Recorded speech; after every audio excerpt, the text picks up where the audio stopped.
직장에서 은퇴하고 어제 다니는 대학교를 유능한 사람들이 다니는 대학교가 있고 좀 그러지 못한 사람이 다니는 대학교가 있다고 합니다. 유능한 사람이 다니는 대학은 연금 받으면서 세상 구경하며 살아가는 연세대가 있고 이자 수입으로 수입까지 화려한 여생을 보내는 이화여대가 있고 건강 유지하면서 국민연금으로 살아가는 건국대가 있고 고상하게 여행이나 즐기는 고려대가 있고 부부가 아무 걱정 없이 산보나 하고 다니는 부산대, 명예와 인품을 지키면서 살아가는 명지대 등이 있다고 합니다. 반면 그렇지 못한 이들 가운데는 서럽고 울적하게 지내는 서울대, 또 동네 경로당이나 찾아다니는 동경대, 또 부부가 함께 경로당 다니는 이제 부경대도 있고 할 일 없이 버스 타고 다니는 하버드대, 파산하고 이혼당하는 파리대, 방에만 콕 처박혀 있는 방콕대, 버스와 지하철로 공원을 찾아다니는 버지니아 공대, 사기와 이혼을 당하는 그리고 공원에 가는 사이공대 등이 있다는 얘기가 유머가 있습니다. 다 전엔 얘기니까 뭐 신경 쓸 건 아니겠습니다만은 유능과 무능의 차이가 뭘까 생각해 봅니다. 우리는 과연 하나님 앞에 유능한가 아니면 그러지 못한가? 한국교회 오늘의 문제는 저는 뭐라고 해도 목회자들에게 가장 큰 책임이 있다고 저는 생각합니다. 한국교회가 이처럼 천박한 수준에 머물러 있는 것은 지도자들의 수준이 그만큼 낮기 때문이지요. 저를 비롯한 한국교회 목회자들이 온전한 하나님의 종으로서 자질과 능력에 있어서 많은 부족함이 있기 때문에 한국교회가 때로는 사회의 지탄을 받고 교회가 침체되고 교회가 세상에 빛을 발하지 못하고 있는 이유가 아닐까 하는 생각을 갖습니다. 목회자의 어떤 수준이라면 단지 얼마나 성령 충만한가, 얼마나 헌신적인 사역자인가 하는 것도 중요하지만 이것 못지않게 영적인 지도자로서의 자질과 품성 또한 대단히 중요한 덕목이라고 생각됩니다. 사회적인 교육 수준에 있어서도 요즘은 평신도들이 거의 다 대학 이상은 공부한 이런 시대에 목회자가 저들에게 어떤 지도자로서 바른 교훈과 가르침을 줄 수 없다면 그것도 문제일 것입니다. 그저 소명받았다 하는 한 가지 가지고 덜컥 신학교 들어가는 것은 대단히 위험할 수 있습니다. 저는 때로 가장 분노하고 한국교회가 이렇게 된 데 큰 책임을 묻고 싶은 사람들이 있다면 무자격 신학교 세워서 성직 매매한 사람들, 참 어찌 보면 통탄할 일입니다. 성직을 돈벌이 수단으로 수백 명, 수천 명씩 야간에 또는 잠시 1, 2년 만에 급조 목회자 만들어서 쏟아낸, 물론 어찌 보면 이것도 성장한 시대 그때 필요했던 어떤 사회적인 어떤 필요였다고 이렇게 변명할지는 모르지만 그건 대단히 저는 잘못됐다고 생각됩니다. 천주교는 우리보다 훨씬 사제수가 작지만 저들은 사회적인 신망과 존경을 받고 있고 놀랍게 성장하고 있는 걸 보면 우리들의 이 모습이 어디서 왔는가? 성숙을 이루지 못하고 그저 양적인 팽창만 고집하다가 이 모습이 꼴이 된 것이 아닌가 하는 생각을 갖습니다. 여기에는 또한 평신도들의 책임도 대단히 크다고 말할 수 있습니다. 여러분 가운데 아주 소중한 아들, 아주 공부도 잘하고 똑똑한 아들이 어느 날 수련회 한번 갔다 오더니 신학하겠다고 나섰을 때 여러분 부모된 심정에서 여러분 어떻게 여기에 대해서 반응하시겠습니까? 아서라, 그런 일을 할 사람은 따로 있다. 너는 공부 열심히 해서 판검사 돼야지.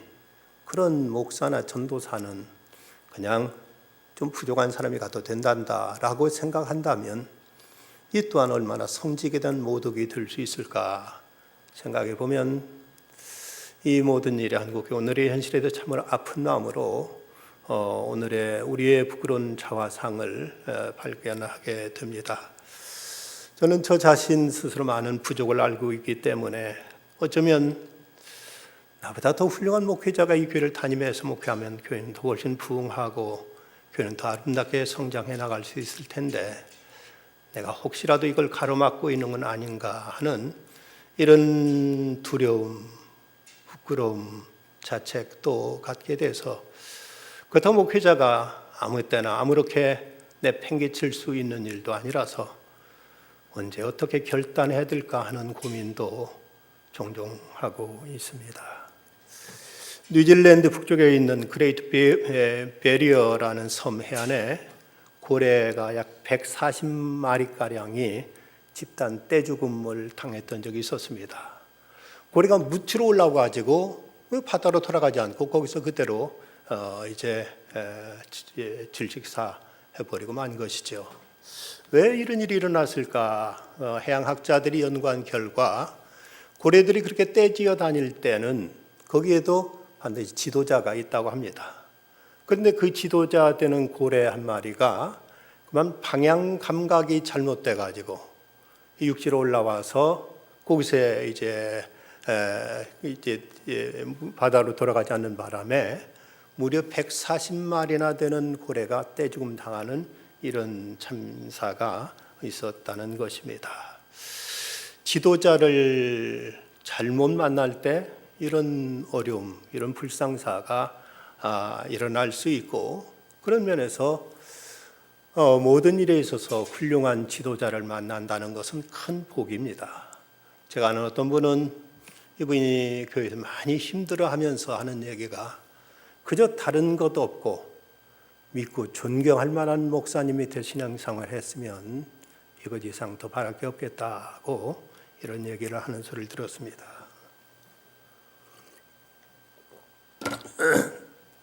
이 신시내티 대학의 총장을 지낸 워런 베니스는 지도자가 지녀야 될 4가지 리더십의 덕목을 이렇게 소개합니다. 첫 번째는 지도자가 되려면 먼저 가이딩 비전이 있어야 된다. 사람들을 이끌고 사람들을 따라오게 할 어떤 비전이 있어야 된다. 지금 우리는 어느 시점에 있고 어느 방향으로 가고 있다. 이 길로 우리는 나아가야 된다는 것을 제시할 수 있는 이런 인도하는 이 비전이 있어야 된다. 그리고 또 하나는 패션, 열정, 정열이 있어야 된다고 이렇게 말합니다. 정열과 열의가 필요합니다.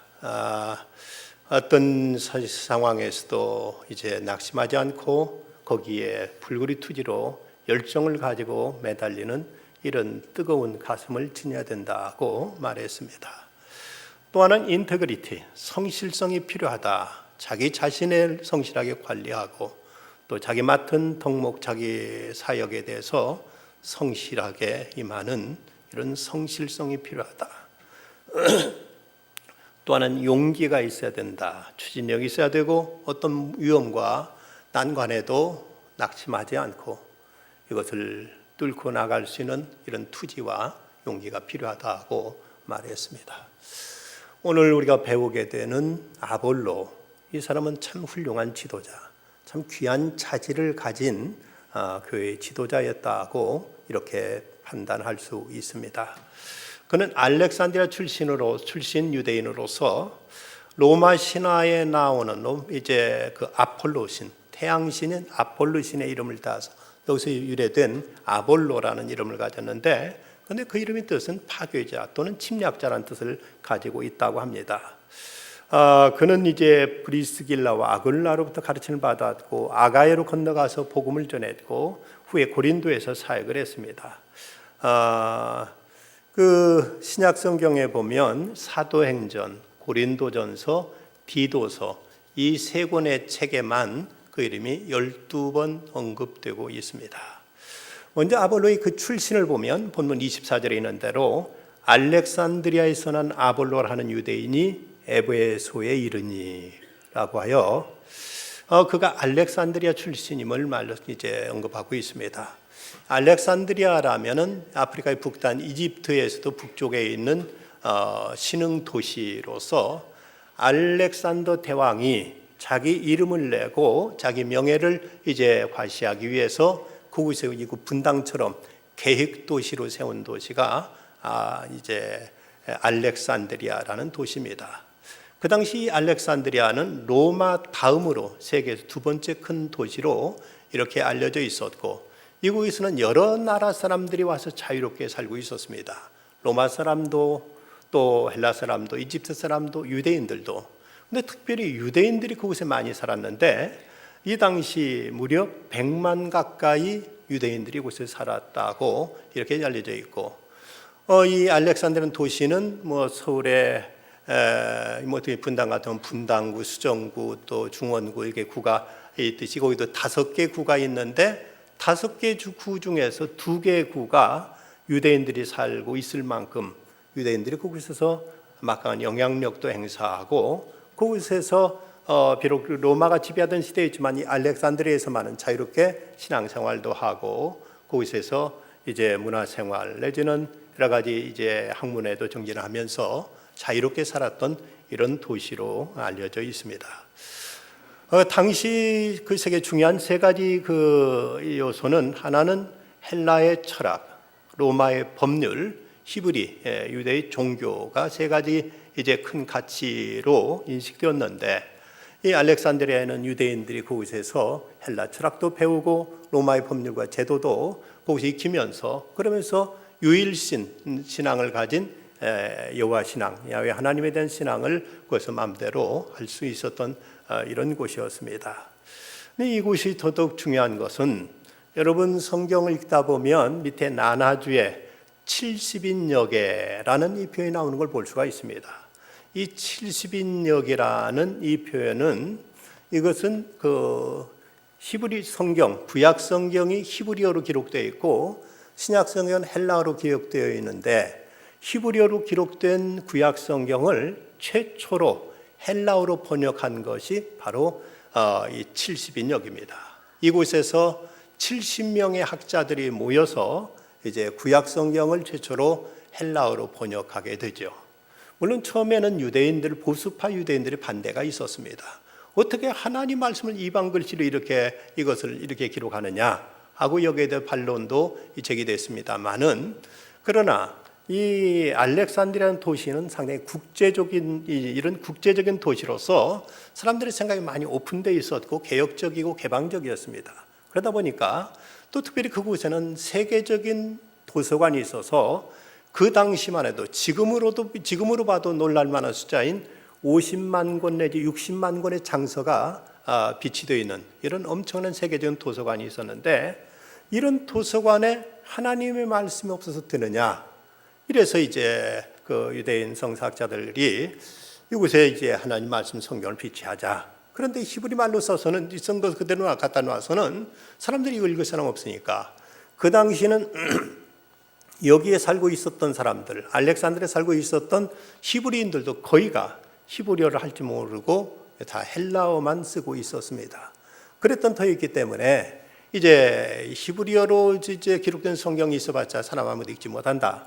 그러니까 모든 사람이 다 읽을 수 있도록 헬라어로 번역하자 해서 헬라어로 최초로 번역한 성경을 70인역 성경이라고 이렇게 말하는데 이건 물론 구약만입니다. 이 구약 성경을 헬라어로 번역함으로 인해서 이 성서 해석사에도 큰 기여를 하게 되는데 고대 헬라어로 쓰여진 것을 현대 헬라에서는 고대 히브리어로 쓰여진 것들을 현대 히브리어는 전혀 의미가 다를 수 있기 때문에 이런 것이 이 단어는 어떤 의미일까 하고 해석의 문제가 될 때 바로 거기에 이제 번역된 헬라어를 통해서 이것은 이런 의미로 이 단어가 쓰여졌구나 해서 성경을 해석하는 데 있어서도 이 70인역 성경은 대단히 유용하게 쓰여지고 있습니다. 그런데 바로 이곳에서 오늘 본문에 나오는 아볼로가 이곳에서 태어났고 이곳에서 자랐습니다. 근데 그에 대한 이제 말씀을 보면 24절, 25절에 이렇게 기록되어 있습니다. 알렉산드리아에 난 아볼로라 하는 유대인이 에베소에 이르니 이 사람은 언변이 좋고 성경에 능통한 자라. 아주 말도 참 잘했고 그리고 성경에 대한 지식도 해박했던 사람입니다.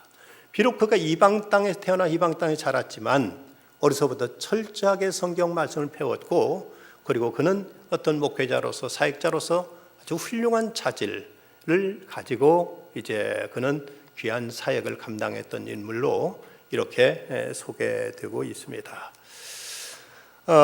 그 당시 이제 이 알렉산드리아 학파 여기에서는 성경을 대하면서도 어떤 자구적인 것보다는 전체적인 맥락에서 성경을 이해했고 성경에 나오는 많은 예언 가운데서도 단지 무슨 왕 때 무슨 일이 있었다 언제 있을 것이다 하는 이런 어떤 지역적인 문제보다도 메시아 대망 사상에 그들은 초점을 맞추고 있어서 그들은 언제 메시아가 이 땅에 오셔서 우리에게 해방과 자유와 구원을 주실까 하는 여기에 큰 관심을 가지고 있었던 것이 이쪽 그 알렉산드리아 학파가 이제 성경에 대해서 가졌던 관심이었고 그들의 신앙관이었다고 이렇게 전해지고 있습니다. 그는 국제적인 도시에서 태어나서 자랐고 그래서 상당히 개방적이었고 학문적이었고 그래서 매너라든지 모든 것이 깔끔했고 유식했고 유능했고 그는 다재다능한 훌륭한 사역자로서 자질을 가진 사람으로 이렇게 우리는 이제 이해할 수가 있습니다. 아볼로의 그 자질들을 우리가 이제 살펴보면 그는 먼저 훌륭한 탁월한 설교자였습니다. 아볼로는 그의 설교는 대중적이면서도 아주 담대했고 사람들과의 변증에 있어서 결코 뒤로 물러서지 않는 그의 해박한 지식과 성경에 대한 그는 탁월한 지식을 가지고 어떤 반대자들 앞에서도 담대하게 그리스도를 변증했고 복음의 진리를 사람들에게 증거하는 이런 사람이었습니다. 26절에 보면 그가 회당에서 담대히 말하기를 그건 단지 어떤 지식에 있어서만 해박해가지고 사람들에게 그저 듣기 좋은 얘기로만 설교했던 것이 아니라 그는 열정이 있었고 용기가 있었고 뜨거운 가슴을 가지고 복음을 담대히 증거했다고 성경은 기록하고 있습니다. 그리고 28절에도 보면 공중 앞에서 힘있게 유대인들의 말을 이기밀어라. 유대인과 변론해가지고 그들을 이제 굴복시킵니다. 물론 여기서 유대인들이란 예수 그리스도를 아직 믿지 않은 사람들, 그리스도가 메시아라는 사실을 인정하지 않는 사람들, 그들과 이제 변론에 있어서 그들을 굴복시킬 만큼 성서적인 어떤 이제 그 지식에 있어서나 세상적인 어떤 그 논리학, 수사학에 있어서도 그는 조금치도 뒤지지 않을 만큼 이렇게 그는 실력과 열정과 그리고 거기에 대한 이제 특별한 재능을 가지고 사람들 앞에 귀하게 이제 복음을 증거했던 이런 사람이었습니다. 아볼로는 적극적으로 진리를 제시했을 뿐만 아니라 효과적으로 반대편의 주장을 반박했는데 이 논박하다는 말은 매우 강력한 표현으로서 이 말의 시제는 그가 계속해서 그들을 설복시키다 혹은 어떤 문제든 논박했다 할 만큼 그는 상대방 그 반대자들의 어떤 이제 반대 비판에 부딪혔을 때 뒤로 물러서지 않고 그는 끝까지 논리적으로 싸워서 그리스도가 우리 구주다, 예수가 우리의 메시아다 하는 것을 사람들에게 증거하고 이것을 담대하게 전했던 인물이라고 성경은 이렇게 증거하고 있습니다. 아볼로의 굳건한 복음 변호는 아가야 교회에 큰 힘이 되었습니다. 그래서 아가야는 바울이 아볼로에게 방문할 걸 권유한 곳이었는데 본문 27절 말씀 보면 아볼로가 아가야로 건너가고자 하므로 형제들이 그를 격려하며 제자들에게 편지를 써 영접하라 하였더니 그가 감에 은혜로 말미암아 믿은 자들에게 많은 유익을 주었다. 이렇게 탁월한 설교자, 복음 증거자가 가서 이제 아가야 지방에 처음 믿는 신자들에게 큰 힘과 위로와 용기를 주었던 것이 바로 아볼로라고 이렇게 소개하고 있습니다. 특별히 이제 이 아볼로 학파, 알렉산드리아 학파에서는 구약 성경의 어떤 메시아관, 여기에 대해서 어떤 그 큰 기대와 희망을 가지고 있었기 때문에 그들이 기대했던 메시아, 그분이 바로 이제 예수 그리스도라 하는 것을 사람들에게 증거했고, 이것이 또 아가야 교회 성도들에게는 큰 위로와 격려와 힘이 되었던 것입니다. W.G. 스크로지는 이런 말을 합니다. 우리는 에베소에서 아볼로를 처음 만나게 된다. 그는 교회라는 창공에 떠오르는 혜성 같았고, 자신의 열정적이며 논리적인 웅변에 대항하는 반발과 불신을 때려눕혔다. 유능한 사람으로서 어떤 복음에 대한 반대, 비판에도 굴하지 않고 그는 당당하게 맞서서 이것을 변증적으로 이제 진리를 그는 수호했고, 이것을 이제 증거하고 전파하는 데 있어서 탁월하게 그의 능력을 유감없이 발휘했던 이런 사람이었습니다. 안타깝게도 변덕심하고 충동적인 그리스도인들은 이런 아볼로에게 때로는 지나치게 매달리면서 그를 때로는 개인 숭배 쪽으로까지 흘러서 이제 교회에서 자칫 교회 안에 바울파, 아볼로파, 게바파, 그리스도파란 이 파당이 생기게 되는 이런 빌미가 이제 제공되기도 했습니다만은, 그러나 이제 이 아볼로는 여기에 대해서 이제 그 고린도전 16장 12절에 보면 이런 말씀이 기록되어 있습니다. 형제 아볼로에게 대해서는 그에게 형제들과 함께 너에게 가라고 내가 많이 권하였으되 지금은 갈 뜻이 전혀 없으나 기회가 있으면 가리라. 고린도 교회 보낸 편지 가운데서 사도 바울이 보낸 편지입니다. 그 형제 아볼로에게 그 고린도에 좀 가서 그 좀 돌봐라 하고 이렇게 부탁했지만 아볼로는 지금 전혀 갈 뜻이 없다. 왜 가지 않겠다고 했을까?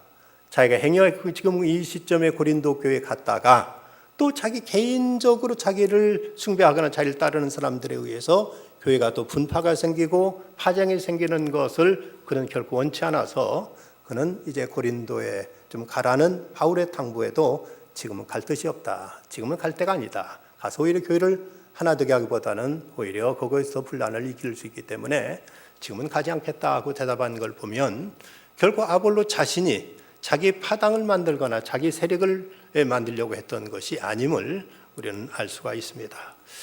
보면 25절에 보면 그가 일찍이 주의 도를 배워 열심으로 예수에 관한 것을 자세히 말하며 가르치나 요한의 세례만 알따름이라고 말씀했습니다.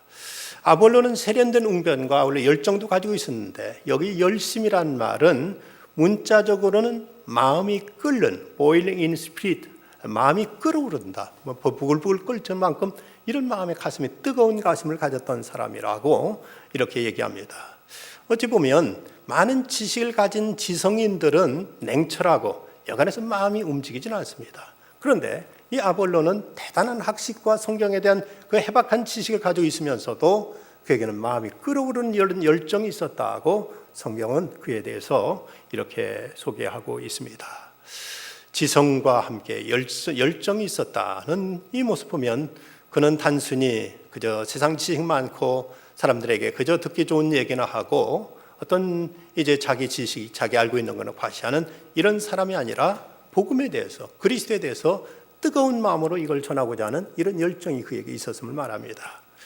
그러니까 찰스 웨슬리는 이런 기도를 했습니다. 오 순전한 하늘의 불을 주시려고 위로부터 오시는 이여, 미천한 내 마음의 재단에 순전한 열정의 불을 붙여줘서 아볼로에게는 이런 유창한 언변과 함께 뜨거운 열정이 있었습니다.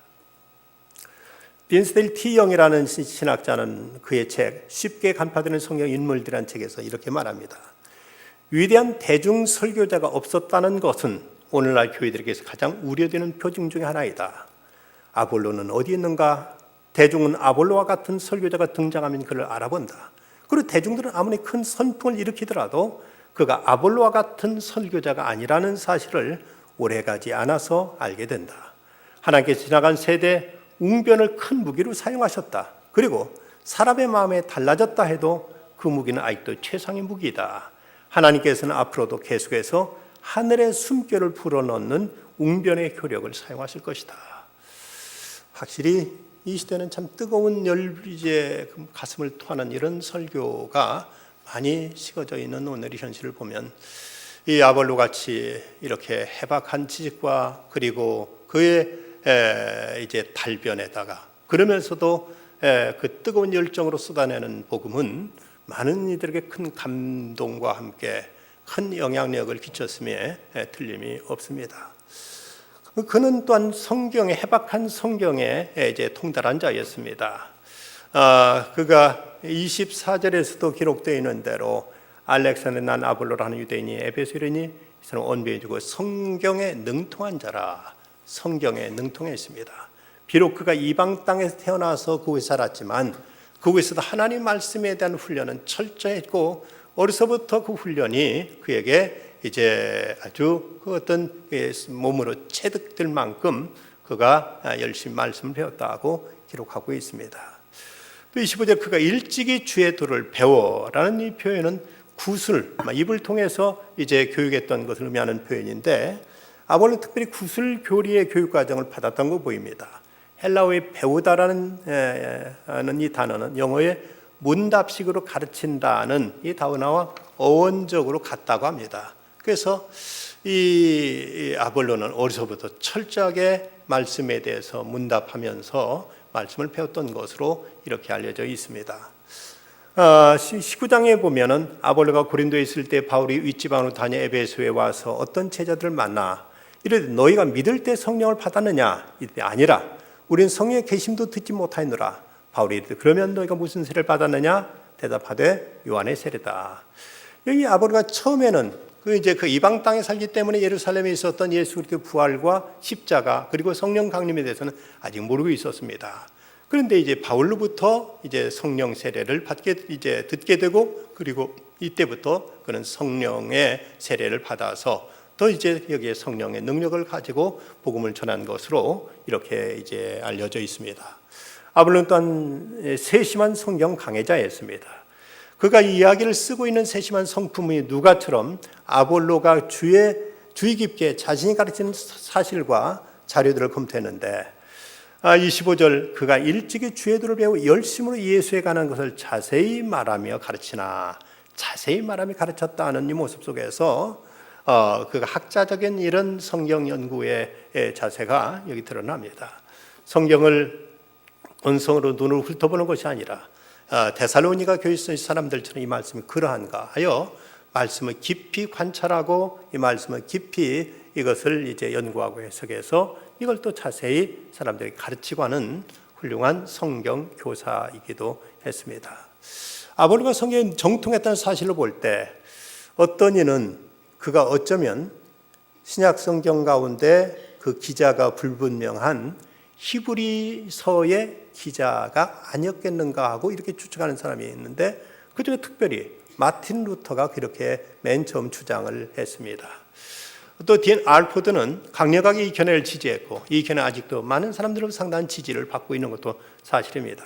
그러나 성경 어디에도 이 아볼로가 이제 히브리서 썼다는 기록은 없고 특별히 마틴 루터보다 훨씬 그 전대에 있었던 교부들 가운데서도 누구도 여기에 대한 언급이 없는 걸 보면 아볼로가 히브리서를 기록했다는 것은 어떤 객관적인 증거를 찾을 수는 없는 대목입니다. 히브리서 기자는 구약성에 대해서 특별히 자세한 지식을 가지고 있었고 그리고 아주 헬라어에 대해서 능통했던 걸 보면 어쩌면 이제 이 아볼로는 아닐지라도 이 알렉산드리아 학파 가운데서 한 그리스도인이 기록한 것이 아닌가 하고 이렇게 보고 있는 것이 정설로 알려져 있습니다. 시드로 백스터는 이 아볼로에 대해서 이렇게 말합니다. 아볼로는 알렉산드리아 출신의 유대인이었다. 그러나 히브리서 기자는 예루살렘과 성전 그리고 거기에는 유대인 그리스도인들과 친밀한 지면은 유대인이 하지 않겠는가. 미국의 기독교가 자랑하는 위대한 설교자, 철학자, 신학자 그리고 하버드 대학의 초대 총장을 지냈던 조나단 에드워드 그는 대단히 훌륭한 설교자였습니다. 그런데 그의 설교는 주일 강단에 설교할 때마다 설교를 막 이제 깨알 같은 걸 다 적어와서 설교를 아예 그냥 그대로 읽는 것으로 유명했던 이런 이제 설교자입니다.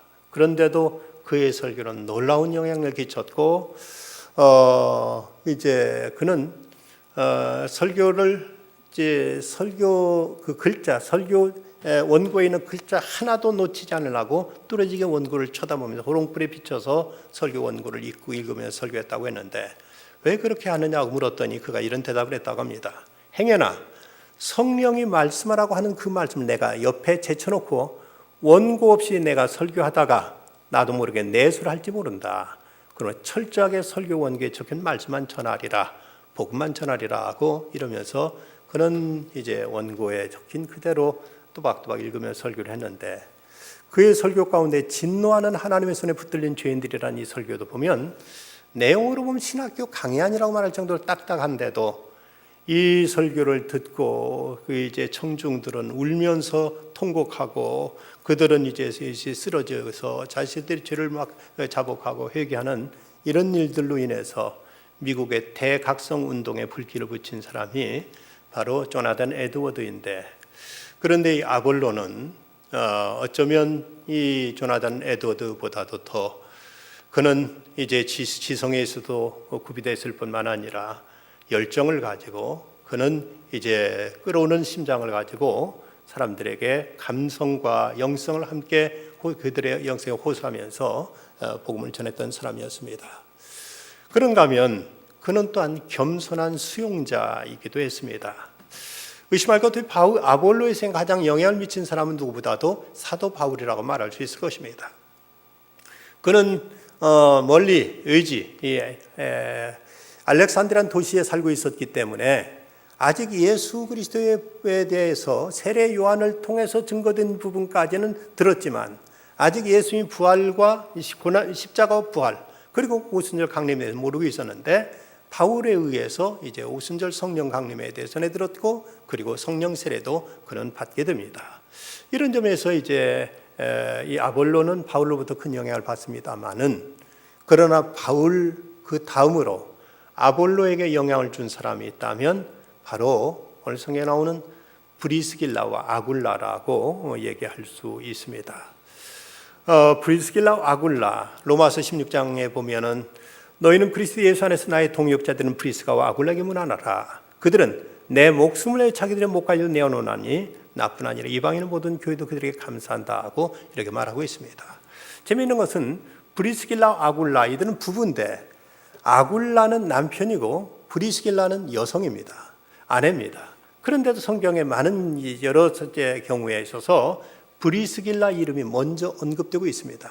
그것을 보면 어쩌면 이제 브리스길라가 교회 안에 더 활동적이었고 어쩌면 성경을 가르치고 이것을 이것을 전하는 일에 있어서 더 탁월한 지혜와 능력을 가졌던 것이 아닌가. 그래서 아굴라라는 이름보다 브리스길라라는 이름이 더 먼저 기록된 것이 아닌가 하는 이런 생각을 갖게 됩니다. 그런데 이제 그들이 그 로마에서 살다가 이제 저들이 이제 모든 유대인들은 로마를 떠나라는 클라우디오 그 왕의 칙령에 의해서 저들이 고린도에 왔을 때 그곳에서 이제 브리스길라와 아굴라가 사도 바울을 만나게 되고 또 여기서 또 이제 그 다음에 이제 에베소로 왔을 때 그때 이 아볼로가 저들을 만나게 됩니다.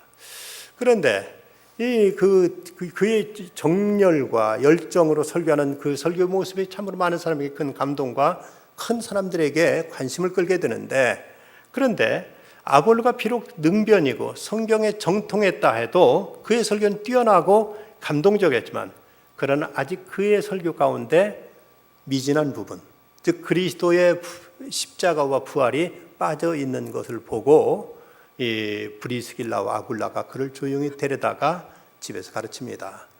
실은 그 예수님이 이렇게 고난 당하셨고 부활하셔서 우리들의 죄와 우리들의 모든 죽음을 다 담당하시고 우리에게 구원을 주셨습니다 하는 그 기독교의 이제 복음의 핵심 진리를 아볼로에게 전하게 됐을 때 아볼로는 그들로부터 이제 복음의 핵심을 전해 듣고 또 이제는 그리스도의 부활과 그리스도의 십자가를 전하는 이런 전도자로 거듭나게 되는 것입니다.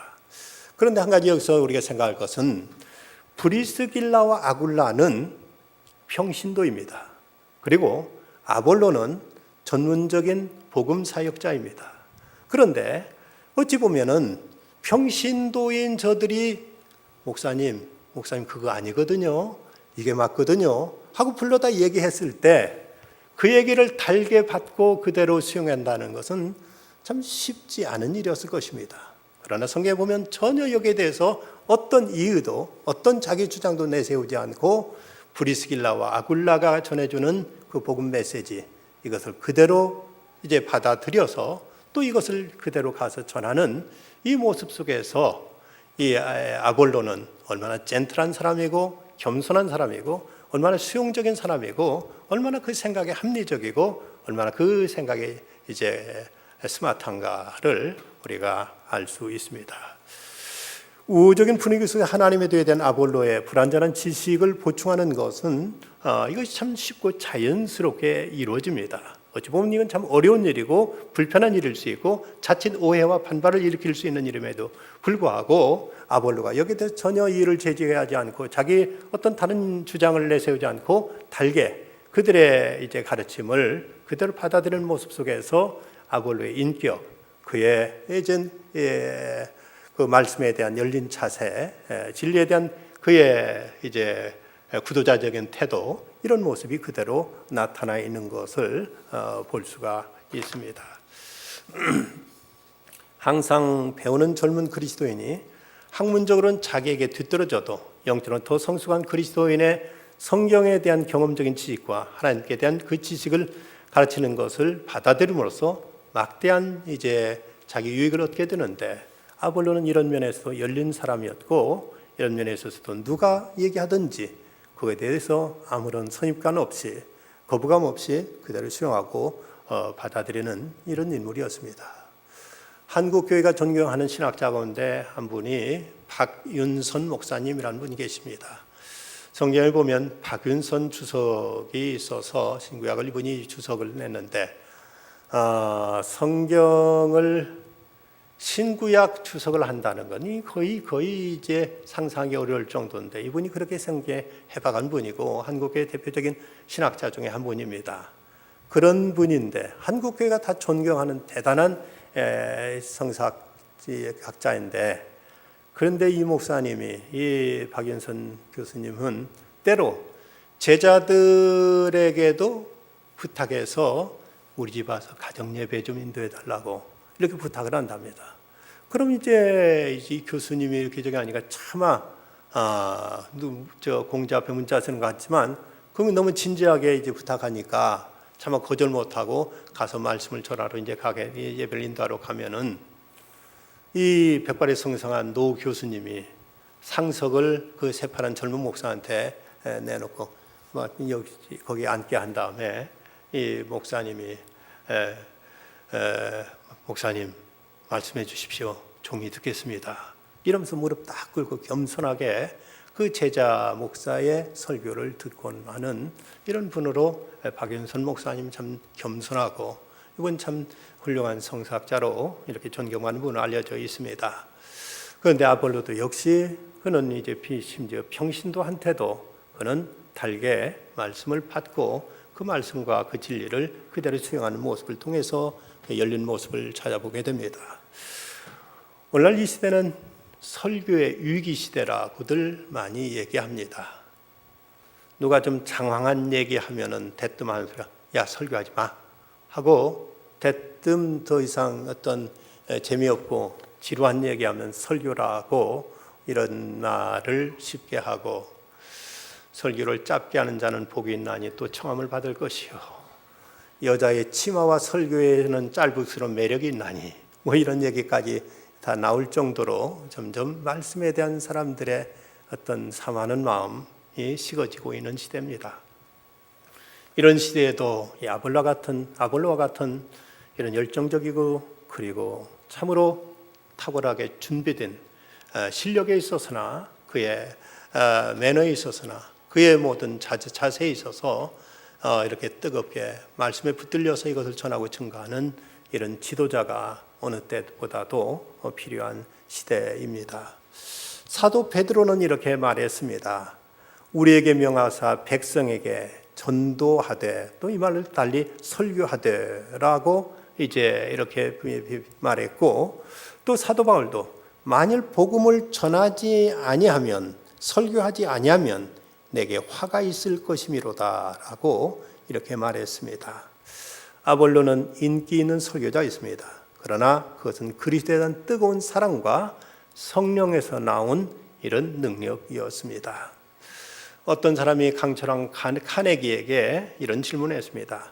만약 당신의 기업의 왕국을 잃어버린다면 어떻게 하겠느냐? 그때 그는 사람들을 향해서 이런 대답을 합니다. 여러분들이 내 건물을 빼앗아 갈 수도 있고, 내 공장들을 불살을 수도 있고, 그 내 재산도 모두 다 앗아갈 수도 있습니다. 그러나 지금 내게 있는 나의 중요한 참모들만 그대로 남겨둔다면 나는 나 잃어버린 왕국을 이내 재건할 수 있을 것입니다. 중요한 건 사람입니다.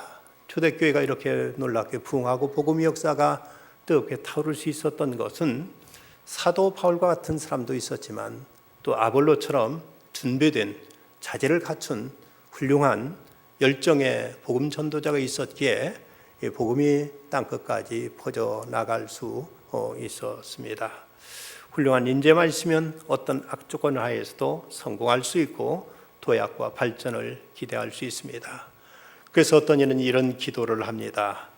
내게 하나님의 사람을 주소서, 한 사람을, 그의 믿음이 그의 마음을 지배하는 한 사람을 주소서. 그러면 무너진 당신의 성소를 재건하고 그 앞에 민족들로 무릎을 꿇게 하겠나이다. 우리 자신 어떤 위치에 있다 할지라도 아볼로가 그 귀한 자질, 재능, 그의 성실성, 그의 탁월한 능력을 가지고 복음을 위해서 헌신했던 것처럼 하나님께 우리에게 주신 재능이 있다면, 우리에게 주신 은사가 있다면, 우리가 가지고 있는 조금이라도 좋은 점이 있다면 이걸 통해서 우리는 그리스도의 복음을 증거하는 일에 우리가 쓰여져야 되겠고, 이를 위해서 헌신하게 될 때 이런 사람들을 통해 하나님은 이 어두워진 이 시대 속에서 주의 제단을 재건하실 것이고 이 땅에 하나님의 왕국을 건설하시며 그리스도의 나라를 이 땅에 세워가실 것입니다. 준비된 자로, 헌신된 자로, 열심히 있는 자로, 성실한 자로 그리스도의 복음에 충성을 다하는 우리가 되어야 되겠습니다. 기도하십시다. 거룩하신 아버지 하나님, 이 밤도 주님 앞에 나와서 주 앞에 제단 쌓으면서 주의 말씀을 받습니다.